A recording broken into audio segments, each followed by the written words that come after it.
안녕하십니까. 감출 수 없는 운명 29번째 시간.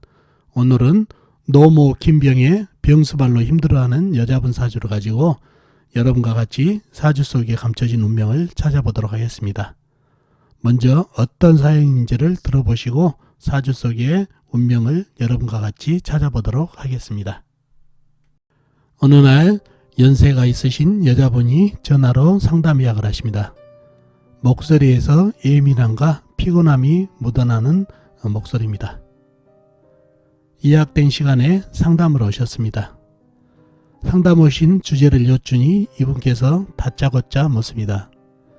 선생님, 제 사주의 문제점이 무엇인가요? 라고 묻네요. 저는 사모님 사주를 봐야 하겠지만 사모님 사주에 나타난 문제점을 전부 말씀해 주시란 건가요? 라고 말씀드렸더니 이분께서 나오는 대로 다 말씀해 주세요 라고 하시네요. 조금은 황당한 기분이 들지만은 사연이 있겠지 하면서 저는 이분 사주에 나타난 문제점을 하나하나 말씀드립니다.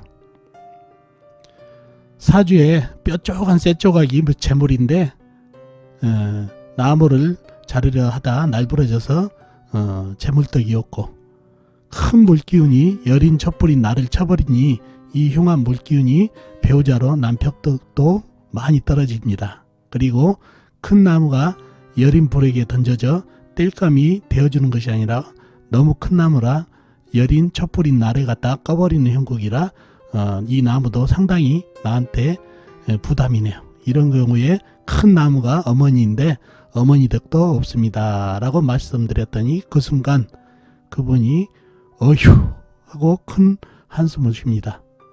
그리고 말씀을 이어가십니다. 선생님, 그게 사주에 나오는가 봅니다.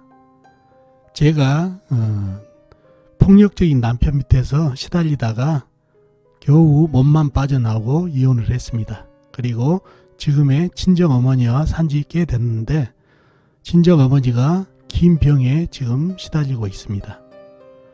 돈이 없어가지고 요양원도 못 들어가는 형편이라 제가 온전히 병수발을 하고 있습니다. 긴 병에 병수발로 제가 죽어나갈 지경입니다. 그래서 너무나 힘들어서 제 팔자가 정말 왜 그런지, 정말 내 팔자에 그런 게 있는지 알고 싶어서 이렇게 선생님께 상담 왔습니다 라고 상담하신 내용입니다. 자, 그럼 여러분과 같이 이분에게 나타난 사주 속의 운명을 찾아보도록 하겠습니다. 자, 이 사주가 저한테 상담했던 여자분 사주가 되겠습니다. 신묘년 갑오월 정축일 신해시에 태어나신 여자분이시네요. 신묘년생이면 51년생이시니까 69 되셨죠. 올해 2019년에 이분도 상당히 연세가 드셨죠. 근데 그 노모 되신 분이 90이 넘으셨더라고요.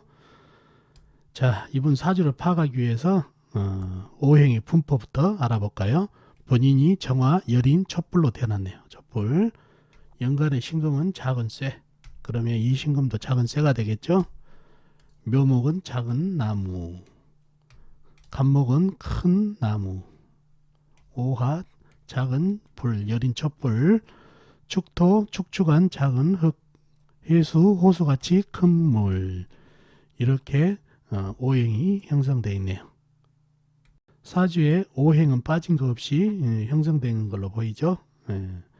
육친도 한번 알아볼까요? 육친.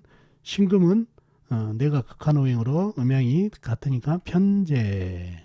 그러면 이 신금도 편재가 되겠죠. 편재. 묘목은 나를 생해준 오행으로 음양이 같으니까 편인.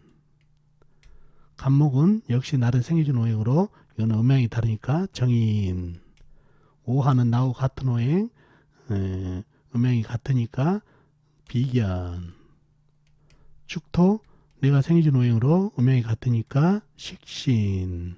해수, 나를 극한 오행으로 음양이 다르니까 정관. 이렇게 오행과 육친이 형성되어 있습니다. 자, 사주 형국을 파악하기에 좀 더 깊이 들어가 볼까요? 여린 촛불 정화가 5화월에 태어났네요. 5화월은 여름이죠. 여름은 불의 계절. 불은 나하고 같은 후에 등령을 했네요. 등령을 했고, 자, 사주의 강약을 파악하기 위해 여린 촛불의 네 편을 한번 찾아볼까요? 네 편은 같은 불이나 아니면 나무가 네 편이 되겠네요. 그죠? 자, 불부터 찾아볼까요? 불은 월지에 오화 여린 촛불이 나한테 힘을 보태고 있네요. 그리고 다른 데는 없죠? 지장간에도 없네요. 그 다음에 나무는 어디가 있나요? 연지에 묘목 작은 나무가 힘을 보태고 있고, 월간에 간목 큰 나무가 힘을 보태고 있는 형국이네요. 그리고는 나와 있는 건 없고, 해중에 간목이 암장되어 있는 그런 형국이네요.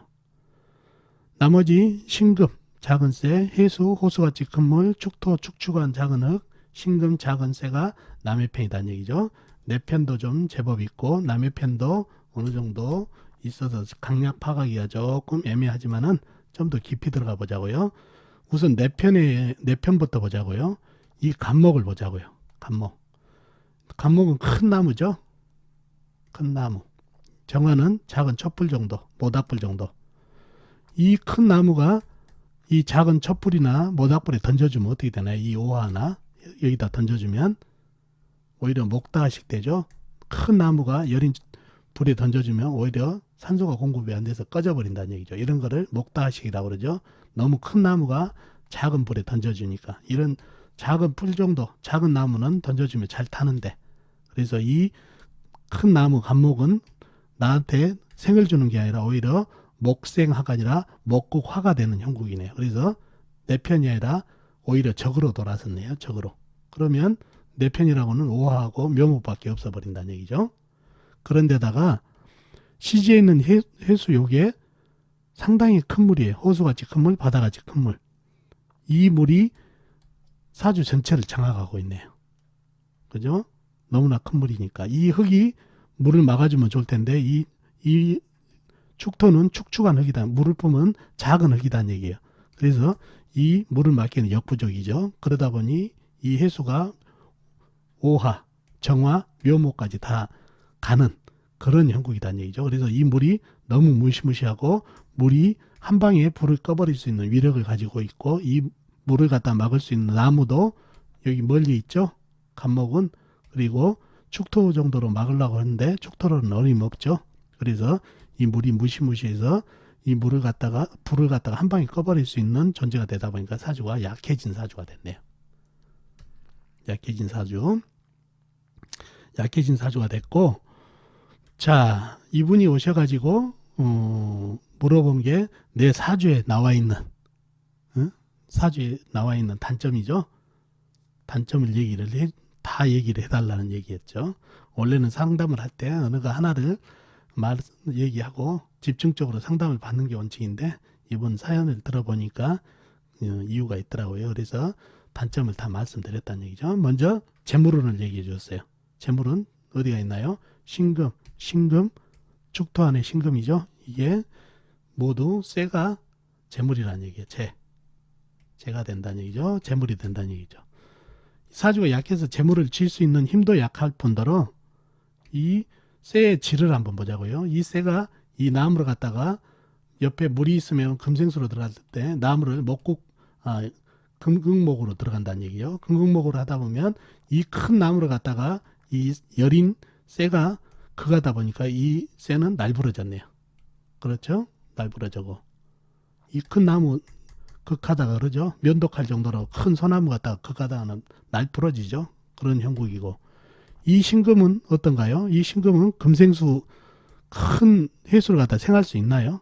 생을 하더라도 힘이 다 빠져버리고 수다금침 이 많은 물에 퐁당 빠진 형국이다 보니까 이 신금도 거의 힘이 없고, 축중에 있는 신금이 있지만 이 흙 정도를 갖다 흙탕물로 만들어 버려서 이 안에 들어있는 신금도 거의 수다금침으로 사라지는, 사주에 쇠기운은 상당히 많지만은 질이 거의 힘이 없는 날부러진 쇠라 보니까 재물운이 상당히 약한 사주가 됐네요. 그죠? 날부러졌다. 물에 거의 빠졌다. 물에 설기돼서 힘이 전혀 없다. 그런 형기다 보니까 재물운이 없고, 그 다음에 이 물이 상당히 무시무시한 물이죠. 한 방에 여린 촛불 정도는 꺼버리려는 무시무시한 존재다 보니까 얘가 바로 정관이죠. 정관, 배우자운. 그러니 배우자가 나를 상당히 힘들게 한다. 악부조심하는 사주다 보니까 배우자 덕이 많이 떨어진다 얘기를 했고, 이 오축 보이시죠? 원진살. 이렇게 원진살이 있다고 해서 다 작용하는 거 아니에요. 이렇게 사주를 보니까 배우자 운이 안 좋다는 얘기예요. 근데 여기가 배우자 궁이죠. 일지가. 그 다음에 여기가 월지가 결혼궁이고, 결혼궁과 배우자 궁에 원진살이 끼어 있다는 얘기예요.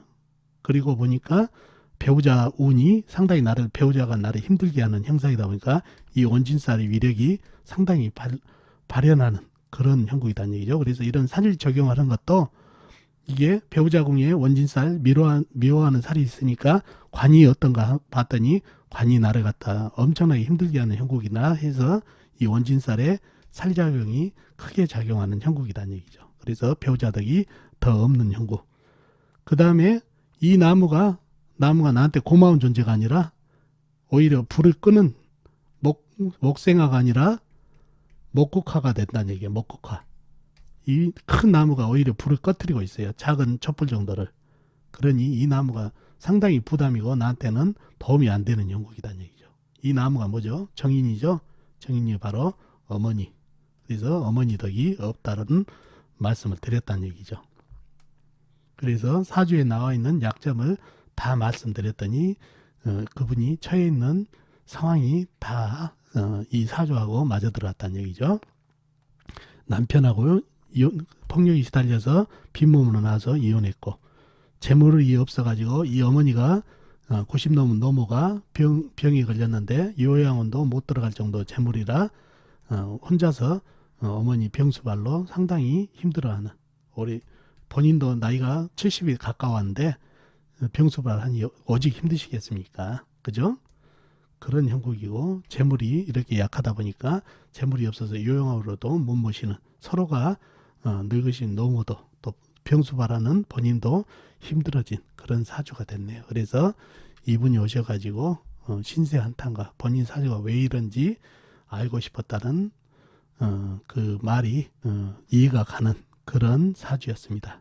그래서 사주 속에 들어있는 운명이 이렇게 힘들다는 것을 알 수가 있네요. 특히 정축 백호살도 보이는 부분이 있어서 본인도 건강관리를 좀 잘해줘야 돼요. 심혈관절한 쪽으로. 자, 그러한 형국이었습니다. 자, 어떻습니까? 여러분도 사주 속에 들어있는 이분의 운명을 보셨나요? 보셨으면 상당한 실력의 소유자십니다. 자, 오늘 사주풀이 도움이 되셨나요? 도움이 되셨으면 좋겠습니다. 다음 시간에 뵙도록 하겠습니다. 안녕히 계세요.